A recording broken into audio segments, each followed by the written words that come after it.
Good day to everybody in TV land. This is Mike Hittner with Historic Point Basse Update, and today to my right is John Hullman. Welcome, John. Thank you. Better known as Johann down at the site, so if I refer to him as Johann, that's what his kind of character name is. So we're going to talk a little bit about Johann, how he got involved a little bit, and then we're going to go into some of the treasures that he makes here out of different trees and things at the site. So Johann, your son John was originally involved probably 15, 20 years ago, quite a long time already. Yeah, he helped build the shop there by the blacksmith. Mm-hmm. Mm-hmm. When about did you get involved already? I can't remember the years, but it must be about 12, 15 years yourself now. Yeah, it was after my last deployment, yeah, which would have been in 2000. 2000, so almost 20 years really.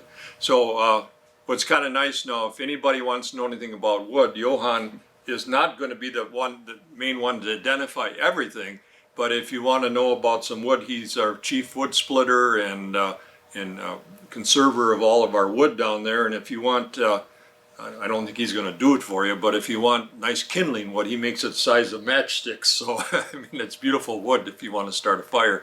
The gals in the house certainly know that because they have to have some smaller stuff to start the fire. But Johann's been involved for years, and he's on part of our Monday crew, the men's crew down there. Women are invited, of course, to join if they'd like to. And we work every Monday doing different projects on the site. And what we're going to look at today is Johann has been involved, and he does turning, making bowls and cups, as you can see on the table here. And we're going to talk a little bit. All the wood, except for one example he's going to show here, has come from the site. So originally they start in something like this, maybe a little smaller, maybe cut down different varieties of wood. Johann, you want to show them your things you kind of start with? Yeah, this is what I have to make it small enough to fit onto my lathe, because my lathe has only got about 3.5-inch throw. Mm-hmm. So I have to whittle them down with a chainsaw. But this is from the site there. This is Hackberry, and it comes from one of those two trees down there. This one here is another one. This happens to be a box elder that was right there by the house, just north of the house where we cut down here 2 years ago. And then this one here, just to show, this is from the maple tree there by the garden. Mm-hmm. And when I make pieces like this, I don't always have the freedom to have a real thick piece like this. This one here was rather thin because it was in that pile there by the outhouse. And so this part is not part of it. I glued this on there so that I wouldn't have screw holes in the bottom of this, because I'm going to make a plate out of this. So this one, because of the size of the piece of wood you started with, the blank wasn't big enough. So this one's going to be a plate versus a bowl or a cup or something like that. Exactly. And do you want to go through some of your different bowls and where they came from on the site? Yes, these two cups here are actually from the sumac that used to grow right along the trail that goes back along the river there by the bridge. And this is just a chunk that was cut out. But the sumac is hollow on the inside, or very pithy. And the sumac is also a soft wood. So the centers always have to be filled, and the piece just below this one here had a hole in it that was almost 2 inches in diameter, so that it would have all been filled. But I like the grain on here, and the different sumacs, some of them will have a green tinge to them. Mm-hmm. This one here does not quite have that, but I finished these off with a polyurethane finish, and then I used the lathe then to sand it down with the urethane on there, because the urethane hardens up the wood and it sends out the little pieces so that you can hold them to get them sanded. Otherwise, if you try to sand it, you just keep right going down until eventually you have nothing. Now, Johann, and like these cups that you made, because the sumac wasn't big enough to make a bowl like this because of the diameter of the piece of wood. Now, how many types of sandings and putting onto the polyurethane, how many you might do? I'm sure it depends on the piece and how much work you got to do. but you're looking at 10, 15, 20, that sort of thing? Exactly, exactly. It depends on what you've got. And this one here, even with the knot on there, this is filled in because it's hollow.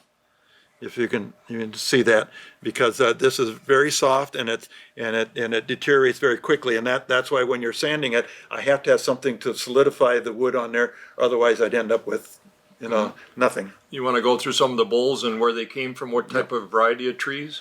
Why don't you start with, Johann, the one that didn't come from the site? This one did not come from the site, but I had to show it because you never know what you're going to be getting into. The same thing like with these woods here. You may get into something that's very, very pretty, or it may be nothing. But this is white pine. Now, the white pine that I've worked with previously is very bland.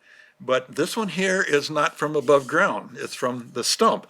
And there is one problem with it though. There's a lot of pitch in there, and the polyurethane reacts with that and makes it rough. So I've resanded this down again, and I'm working with it currently, but I just wanted to show it. You never know what you're going to be getting into. So you could have a beautiful piece of wood and find out it really doesn't have much beauty to it as far as grain. Exactly. And of course, the grain is like in the eyes of the beholder. Some people look at this and they say they love that. Other people say, well, I like this one better. Yep, So exactly. it's in the eyes of the beholder. Exactly. This one here is from the hackberry tree that the wind blew down, and the grain on it you can see. Again, when you sand it, you can see individual lines between each annual line on there, and it just is, to me, it's just amazing because it has got so much detail. And even when the light hits this, like when I'm turning it on the lathe there, when I've got the finish on it, you can see that it flashes. So, And this was the tree that was on the site that actually was an eagle's nest in it, that it blew down in the windstorm we had about a year and a half, 2 years ago, and this is taken from that tree. Right, so that's right there. This one here is also from hackberry, but this is on that trail going down that slope. And it looks quite a bit different. Yes, yes, and it did get some fungus in it because I had it in a plastic bag to try to dry it out slowly so that it wouldn't crack. But you can see that some of the fungus came in here and gave some color to it. But this is right where there was a knot on that log near the base of it, about 5 feet up from the ground, and you can see some of that in here. But it gives a lot of And this hackberry, I think, detail. that was down on the trail was a lot smaller diameter than the big one the eagle was in. Right. That's why this is smaller than what this one is there. But I try to make them as big as what I can with what I've got there. Then this one here is a burl. And we don't know what it was from. Mike kept asking me, we got to get that burl on that tree. For about a year and a half we were talking about At least. Right. So we had a little time between the trailer loads of chips coming in there while we were working on the trail on the southwest side there. So we started looking for it, and we're looking for it in the tree. And I just happened to stumble across this thing. The burl was laying down on the ground like this. This would have been bark out here like this. And the rot had gone up inside here, and that was all hollowed out. So you had to finger it right out. fill it So in. this is very soft down in here because of that potential rot. So that's why this is very thin.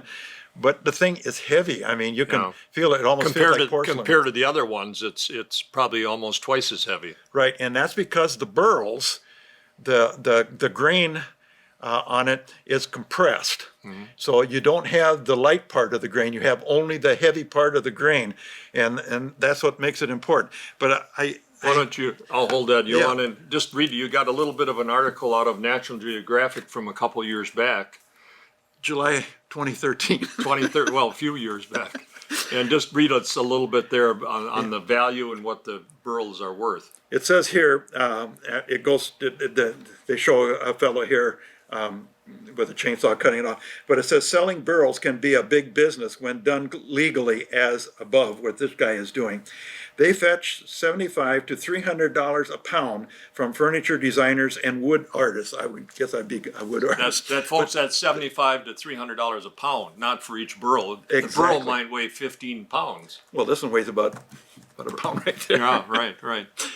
This one here is from a Hackberry again. I had my wife label all those for us.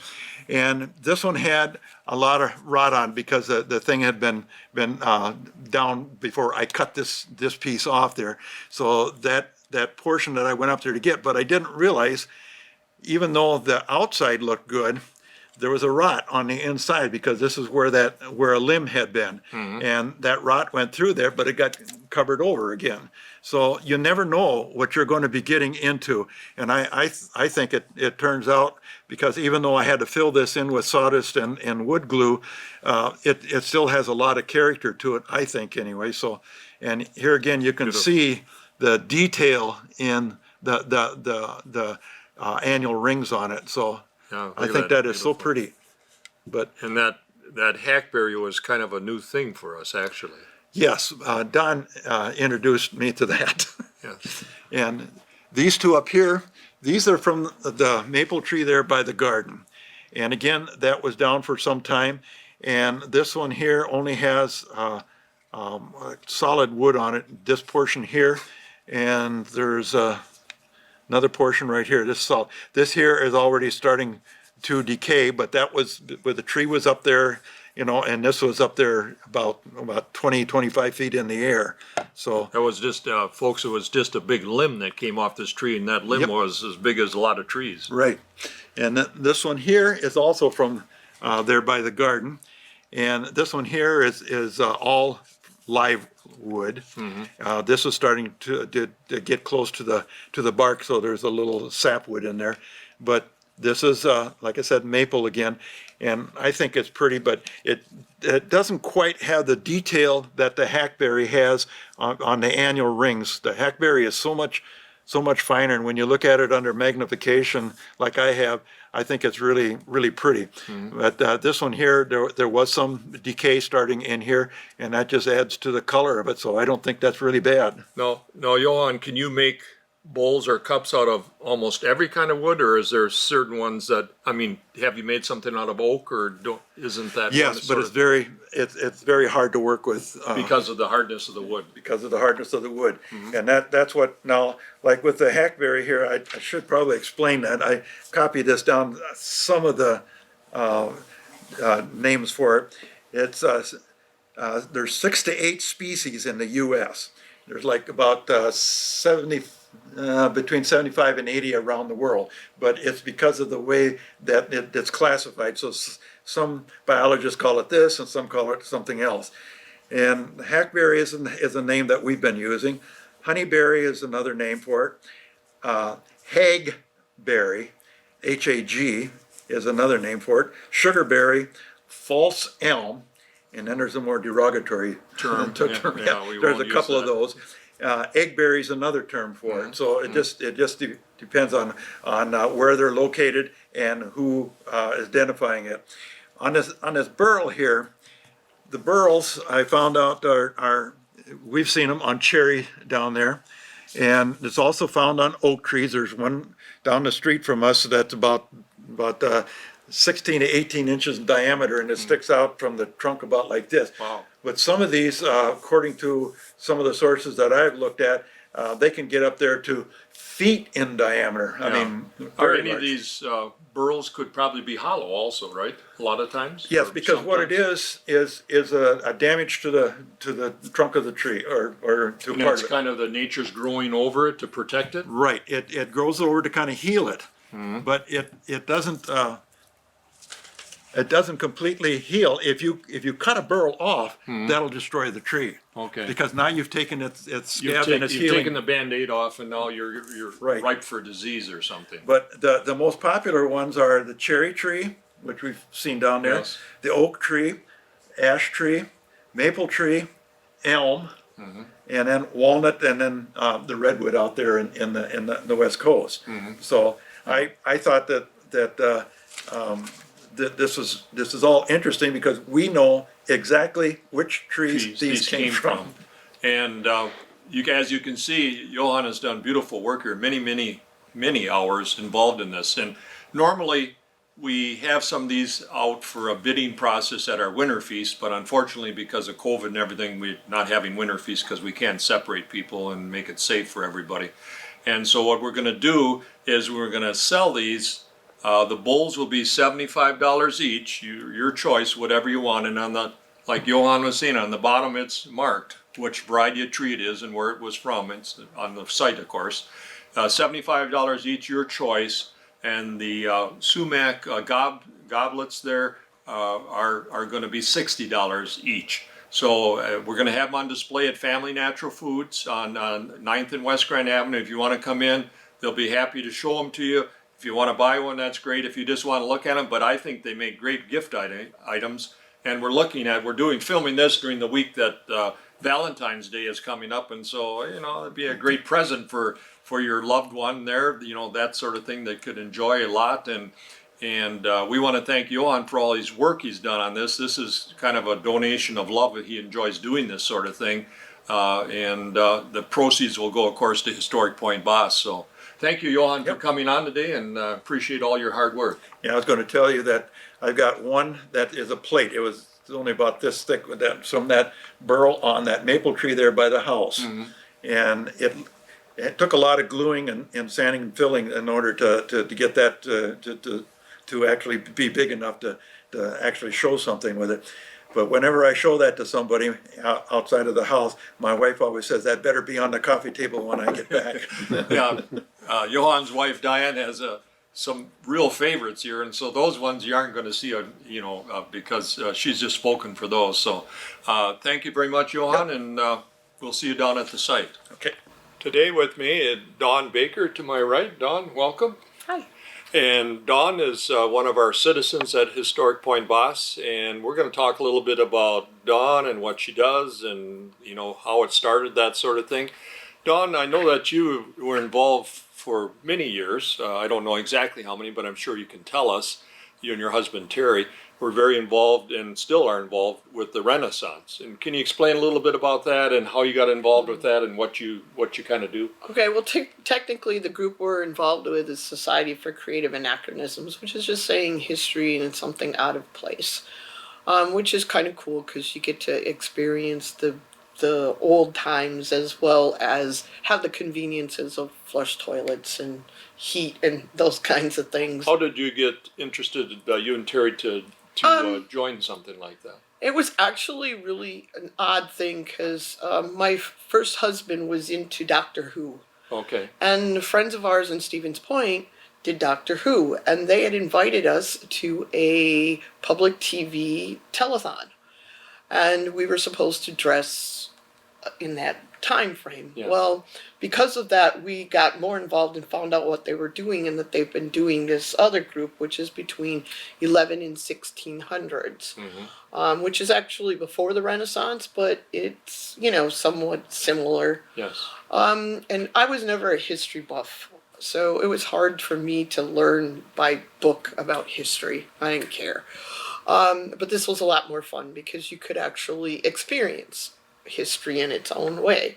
That's kind of a little bit what we like to do with the students when they come down, or the kids, as you know, interpreting in the house most of the time, that it's really fun to talk to the kids. And I think that, history where you can put your hands on it and touch it is so much more knowledgeable. I think if we would have grown up with history like that, I think we maybe would have got interested in history, but it was all memorize this date and what happened this date, and after a while it just becomes dates and things and doesn't make any sense. Exactly, and we didn't really concentrate on dates, but we concentrated on other things like chivalry. You would never have to open a door. Some gentleman would always open the door for you or help you carry a basket or whatever. Mm-hmm. And my kids were young at the time, and they really enjoyed having something different, and it taught them. So it was a family affair. Yep, it was a big family thing, and we did a lot of school events. And I just got to do things that I enjoyed, because we did medieval music and did cooking that was of ingredients that existed at that time. And there are old English recipes.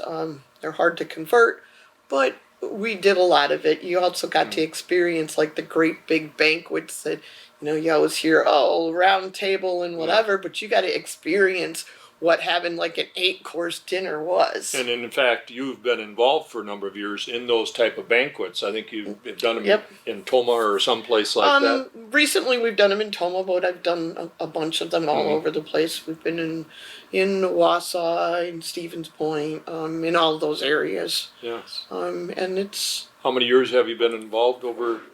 going to be over, I believe, over 30. Oh, wow. Really a long time. Yeah, my son was about 3 or 4 when we started. Nice, nice. And how did that translate or move into Historic Point Basse, or how did you get interested or whatever? And actually, Point Basse, that was kind of an interesting one. What happened is my daughter and my granddaughter had heard from a friend about the cast iron cooking class. So they went, and after the first week, they called and said, oh, hey, you have to come, you have to come. And so I'm like, okay, so the next week I came. I went to the rest of the classes for that year, and then the next year, and then my granddaughter said one day, oh, hey, Grandma, they're doing a spirit walk. Can you come and be a guide with me? And I'm like, sure.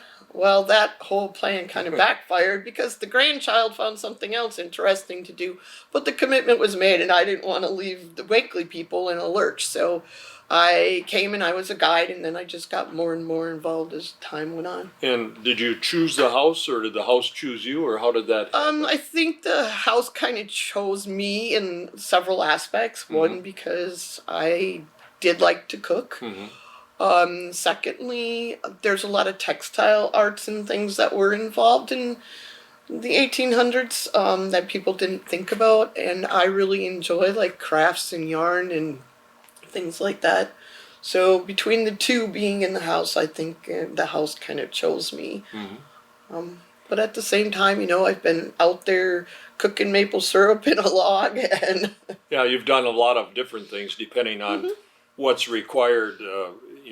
Spirit walks, and you've done Sugar Bush and Right. a number of other things, and then other events. And I think you've been more in the house than any place, but you kind of found your place, which is kind of nice. I know for a time there was something, you had an injury, and we even had a ramp there so you could come in with a wheelchair because you couldn't get around. That sort of thing. And so I mean it's really adapted. Basically, right. we like to work with whoever and whatever capabilities they have at that time. At that time, you were an integral part of the house, and so if you're in a wheelchair, well, you're in a wheelchair. I mean, it's just figure it out. you can figure it out. I mean, it's not rocket science. We'll just get you in the front door there and take the ramp and fold it down and put it away, and then bring it back when we leave the day, sort of thing. So, and the cook stove's wheelchair height. We were really good that year.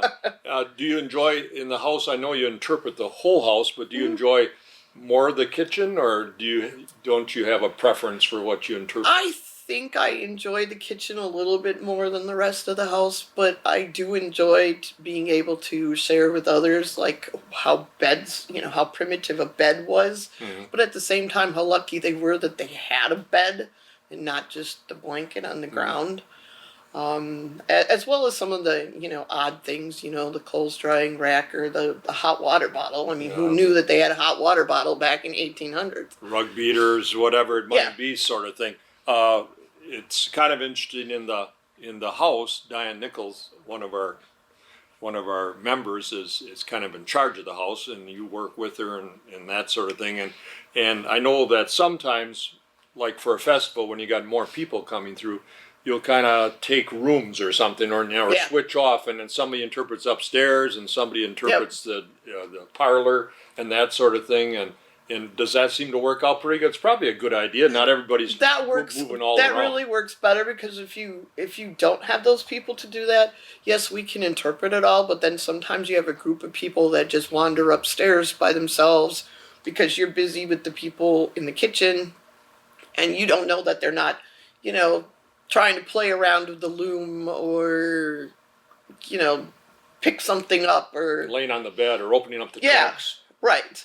Sort of thing. So the concept really is, folks, when you get to the house, most times now, this time of year, we've got something coming up, hopefully in the end of March. We'll see how that goes between COVID are people that can help out and everything, but we try to put people in different rooms so the people that come in to visit us, our people that are visiting the site kind of move, and the people that are in the buildings don't move, the people move, so that Yep. you can interpret the kitchen, then they go on to the parlor and that small bedroom or office that's downstairs, and then there's another person maybe upstairs that interprets the Yeah. upstairs and the beds and Yep. and that sort of thing. And the So- advantage to that also is that someone doesn't have to be going up and down the steps like 800 times in one day. Well, and you can speak of, and I can speak of it myself, that going up and down that stairs, you might not think it's very much, but after, like you say, 40 or 50 times, well, it gets a little old, and as the day drags on, and if it's a hot day, well, it gets a little harder too, so. Yeah, or if it, and it's really cold upstairs at the same time, you have to remember that it's the women that are in the house, and we have all these petticoats and skirts, and you have to contend with those on the stairs as well, which is sometimes an interesting feat. Yeah, and the stairs, the historic stairs we got at the Wakely, are, not the full size like we have today in the modern day requirements by code and everything. So they're a little narrower and stuff, so you don't have a full step on there for people that maybe want to get a full step and feel more Yep. comfortable.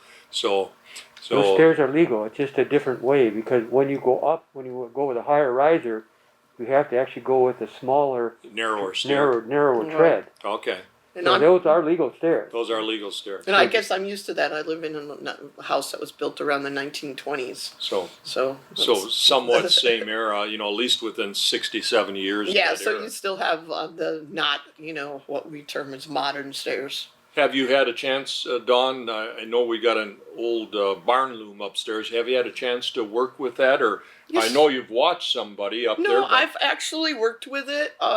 Unfortunately, the one issue that we ran into is that people back in the 1800s were of much smaller stature than we are now. So we actually have to take the bench seat off for me to be able to work that loom and put a chair. so you can work your put feet. a chair behind it because I don't fit between the seat and the loom Mhm. because it's so tiny. Would you give us a little idea how the loom works a little bit? It's basically you have your threads going the long length, and then you're just gonna take your fiber or whatever. We're using old rags, cotton to make rag rugs, and you put it on a shuttle, and you're going to weave in and out in between the things, and then there's a beater bar that beats that tight. Makes it tight Yep, together. and then you do the reverse, and you just keep going, and ever so often you have to adjust it and roll what you've already woven on a wheel, so that you can continue on. Now, on the loom that we have, is there limitation? I know there's a limitation for width, but is there a limitation for length, or could you just keep going on?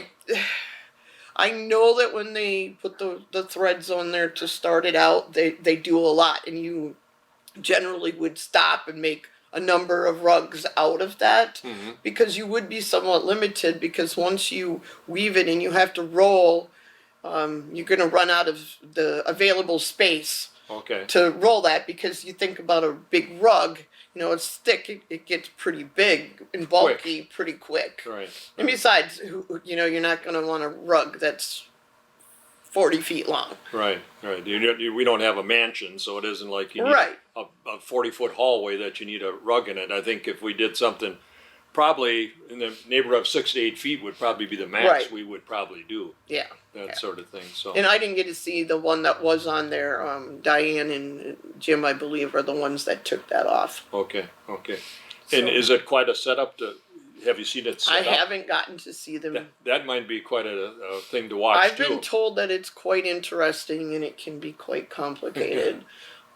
Someday I plan on being there to see it. I just haven't gotten that opportunity yet. This old time barn loom was donated to us, and the beauty of it is it's big, but it also can be taken apart and moved, and that's what they did years ago. If your neighbor had it and they wanted to do a bunch of rugs because they had rags saved up, they would do it, and then it would go on, transfer on to the other neighbor. Then they pass it around the neighborhood or amongst friends or family and that sort of thing. So It's big, but it's workable and also makes something that's a good enough size that you can really utilize it. Right, and it also allowed them to be able to move it if you had to move. Right. I mean, you have something like that in your house, you're not gonna want to take off and, which is the same way with the cast iron oven. When they told me that the stove, that it actually comes apart into all these little pieces, I was just like, whoa, okay, it makes sense, makes sense.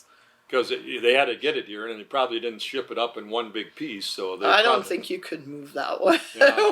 one big I always piece. tell the kids when they come there, when I'm interpreting the house and we're outside talking about the river and everything, I said, no, you can imagine portaging if you had this cast iron stove, if it wasn't together even, just the parts, sheer parts, carrying them around the rapids to the other side. Oh, yeah.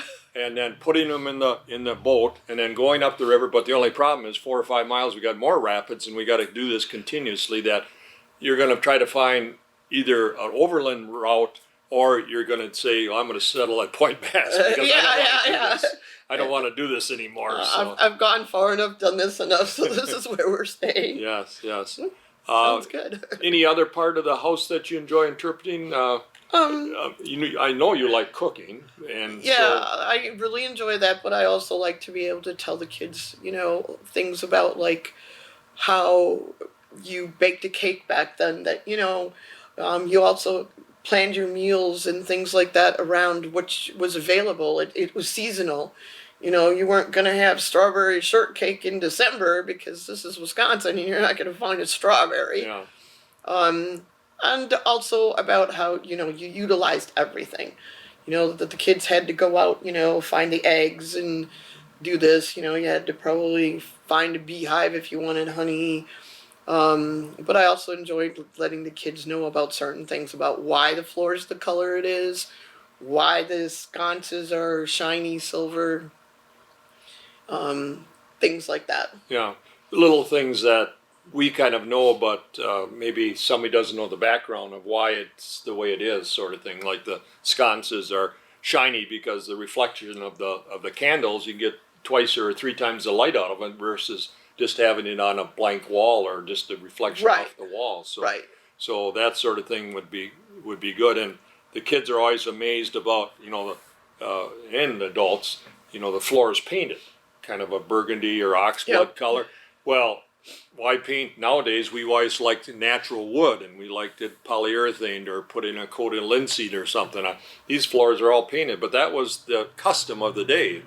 They wanted the color on the floor, and that's what they did. Well, even that, because if they didn't have things like varnish, etc. And the bare wood does not wear as well as being protected in some way. And they had found out that the combination that they used with the oxblood made a hard coating. And as anybody knows, and we talked to the students there and the adults, that if anything that's a stainer is blood. I mean, it's one of those things, if you get a little blood on your sleeve or something, you best to wash it out soon, because after a certain amount of time, you're not going to get that out. Well, with maybe some of our enzyme products today, we could probably get that out, but in those days, there was no way around it, sort of thing. Yeah. So You might want to explain the oxblood reference to the paint. Sure. How the paint was made. Well, the paint, from what I've been told, is the fact that, they did try to use everything that they could. So oxblood was something that after they had butchered oxen that they, still had. And they said, oh, well, and when they talked about that, they had found out that if you mix it like with a certain combination of milk and something, that you ended up with a really hard coating. And that just happens to be the color that it is. yeah, and it's one of those things that, the main paint they had in those days was a white milk paint, which they could make themselves. They take milk and they dry it and they mix it with water, and it's a very opaque kind of color. You got to put multiple coats to get anything on it. But if you mix it with the oxblood, now all of a sudden you're getting a harder surface and you're getting it not white. You don't want the floors to be white. So I used to tell the kids, that the Wakeleys were farming there, but Farmer Brown was down on County Trunk Z, and one of the oxen stepped in a gopher hole and he broke his leg, and the farmer had to sacrifice him because they didn't have vets and they couldn't put a brace or whatever on the leg. And so they sent the boys down there with 2 pails, and when the farmer butchered the oxen. They got 2 pails of ox blood and came back. And of course, if you tell the kids that, first thing the feet come off the floor. Yep. And they say, oh, no, you don't want anything to do with this. But then you have to tell them, well, this isn't there's only a few pieces of original floor which are upstairs, and the rest of this floor is replica. And the ox blood is a replica made by a local paint company to match the original floorboard. So Yep, but it's always interesting It's always because the in- kids will pick up their feet going, ew! yeah. And it doesn't matter if they're kindergartners or 4th graders; they almost all have the same reaction, sort of thing. Anything else in the house that you like to interpret? It's Do you pretty do much the all of parlor it. too? I do some of the parlor. I mean, we do explain the cording candle Mhm. and the use of the parlor, that it was pretty much an adult room. We also talk about the parlor stove, Oh, which it's is dysfunctional for heat and Yeah. looks kind of fancy, and all the little doodads on it are to dissipate this heat into the Yep, room. and that stove is made with the intent of heating Mhm. versus the kitchen stove is made with the intent of cooking. Mhm. I mean, yes, it does dissipate heat, etc., and it Mhm. still has the curlicues, but it serves an entirely different purpose. And we're filming this, ladies and gentlemen, and people that are watching this, on this bitterly cold weather, where it's 10, 15 below at night. And if you can imagine, and I've been in the house a number of times when we're trying to keep that kitchen stove going, very small box in there. I mean, if it was cold like this, you'd have to fill that up about every half hour or hour in weather like this to keep that thing going. Otherwise, that would burn out. Yep, you do, and I remember one holiday, it was really cold out at the site, and I don't think we had warm feet for the entire day, and that didn't matter. We stoked both stoves. We had them going as hot as you could get them without doing damage to them, Right. and it just is not a very warm place. So it makes you think about the wool clothing and the layers that you probably wore, but not only outside, that you probably had to wear inside. Yeah, you maybe didn't change other than maybe take your coat off. Other than that, you probably Yeah, kept yeah. everything else on, probably just to keep warm. So Don, could you maybe share the learning curve with cooking with that wood stove and keeping temperatures right? And there's probably Well, quite a few stories with that. that's still a real learning curve, mind you. But we've definitely gotten better over the years. I remember the one batch we couldn't figure out. Our bread wasn't really finishing rising as it was baking, and we're like, well, what the heck? And it's because you really have to learn. It's not like, okay, set my oven 350 degrees, I put the cake in, I set the timer for 25 minutes. It's, you have to continuously remember to watch that. My biggest failure was one of the first batches of cookies I made, because I didn't realize that the temperature closest to the wood box on that stove is way hotter than the back side of that stove. so you have to turn them. Yes, and of course, that first batch I didn't really realize, so we had burnt hockey pucks and underdone cookies. So we've learned. It takes a bunch of reminding, and sometimes reminding each other while we're there, because we're just used to the stove staying that hot.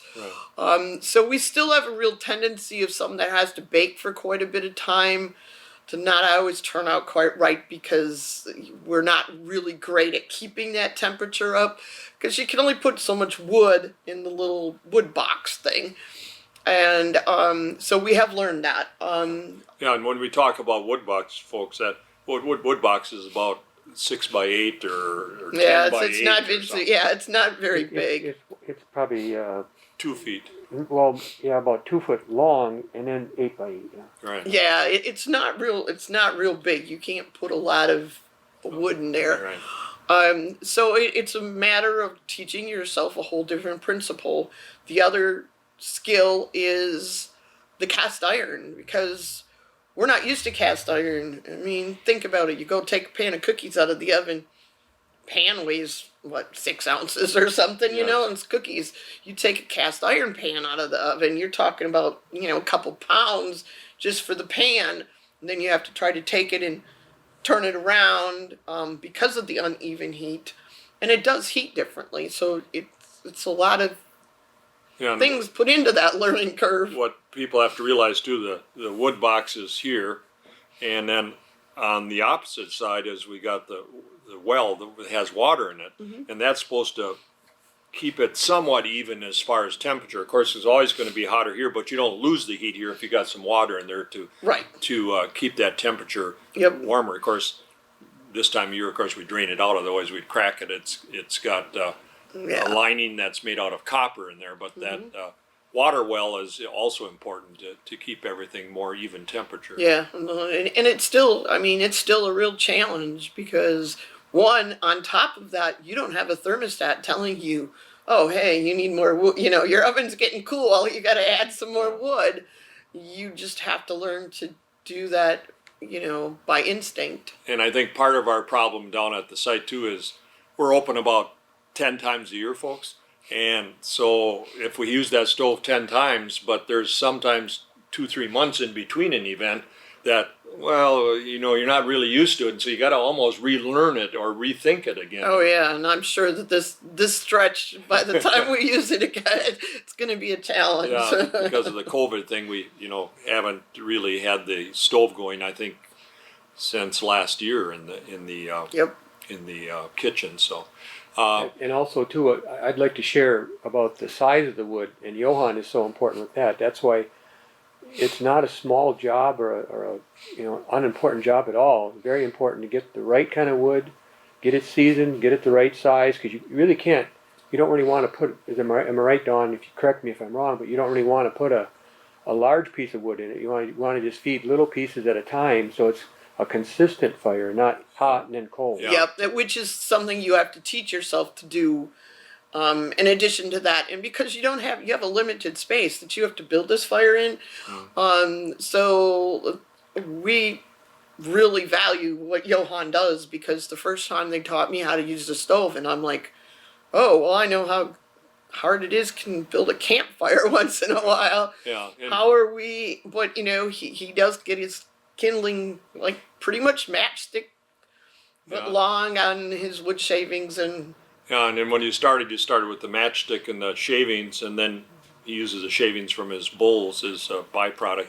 Yep. And then you go to small, and it's not too much bigger than what we would consider kindling, the regular wood that goes in there, because really, you know, Yep. when you're looking at 8 by 8 by 18 inches or something, there's not a lot you can put in there. Oh as yeah, size. no, it's not like a campfire. Oh, let's throw this big old log on there. Yeah. It's and you really do have to learn. You know, you can only let it go down so far because more than once I've been busy doing something and the stove's just a going, and all of a sudden I'm like, fire! Oh, I'm looking and you're like, oh no. And you I pretty think- much have to start over again. I think probably when Tom and I went to look at this particular stove that we bought, we saw it in kind of its raw form, and it wasn't. They didn't have it blackened, and they didn't have it, you know, brought up to steam in the way it should be. That we probably should have took a woman that's going to use this stove with us because we had a half a dozen stoves we could have picked at the time, but this is the one we picked. You know, and this Well- this stove, folks, is like $2,000. They aren't cheap. Correct, but this stove is actually really great because it has a rack in it where most of the cookwood stoves I've been told are just whatever you sit on a thing at the bottom. So we can actually like bake 2 pans of cookies or you know something in there where otherwise you would be limited to that one item. Yeah. So in other words, folks, we have a deluxe stove. Yeah. It's a pretty nice one. Yeah. We really do. If you ever go to Old World and talk to the people that cook on all the different stoves there's probably only 2 or 3 stoves on the whole site that work the way they really want to cook anything. And when we go to our history conferences, it's like, well, this is our best cook stove. You know, Yes, so it's yeah. very important to get a stove. There was probably hundreds of different manufacturers, and that's a whole thing in itself to research all the different kind of stoves. But only a certain amount of them worked right. And the reason we bought this one was it was in good shape, and they were going to fix it up and blacken it and all this sort of thing. And we're looking for something that was within the 1840 to 1860 timeline that we're doing. So it had to be patented between that period. That's that was one of the big reasons. If it was patented like 1868, well, it would be off of our timeline. So that was one of the main factors that we looked at. Yeah, and it is bigger, you know, where a lot of the cook stoves really aren't. You know, instead of 4 burners, you have 2. You have a little oven, do whatever. I mean, I can't imagine cooking for, say, a family of 6 if all you had was 2 little burners and a little bitty oven space. You'd be doing it all day long. I think so. Yeah. It'd be like doing a buffet. Here, you eat now, then the next group comes through and you eat in a... Well, and you have to remember in between there, a lot of the stoves, you had to put a kettle of water on there so you could do your dishes. Right. Where this one, you're fortunate, you do have that warming reservoir in the back. Right. Did we ever discover if Wakely's had a summer kitchen? You know, a larger kitchen outside? There was like a porch on the house on some pictures. We don't know how old the pictures are because they weren't dated. But there was a porch on there. But certainly I think that they had either a small little outbuilding or they had a lean-to on the house or something where, because you've cooked in the summer and you wouldn't want to be doing that every day. No. I simply can't imagine that they wouldn't have something like that unless they just had, you know, like a big, like a stone bread oven and, you know, had to cook over an open hearth. I can't imagine that you wouldn't have a summer kitchen. Maybe people don't even know what a summer kitchen involves, you know. Maybe explain that. I guess I don't know a whole lot about summer kitchen other than it's usually kind of an open area off the side of your house so that you're not heating your house up. Right, and it'd be either like a porch or a little bit of a lean-to. Could be separate from the house, but usually built on the side of the house, and that's where they would, I would imagine most of these people didn't have the luxury, the Wakeleys I'm sure didn't, to have 2 stoves, so they probably took the original stove, took it out and hooked it back up to the smokestack, the pipes, and so they used it outside for 3-4 months and then brought it back inside for the rest of the year. So that's sort of thing they did. So like to thank everybody for watching today, and I want to thank Dawn for coming on. I appreciate it, Dawn. You're welcome. Thank you, and thanks to everybody. We'll see you out there soon.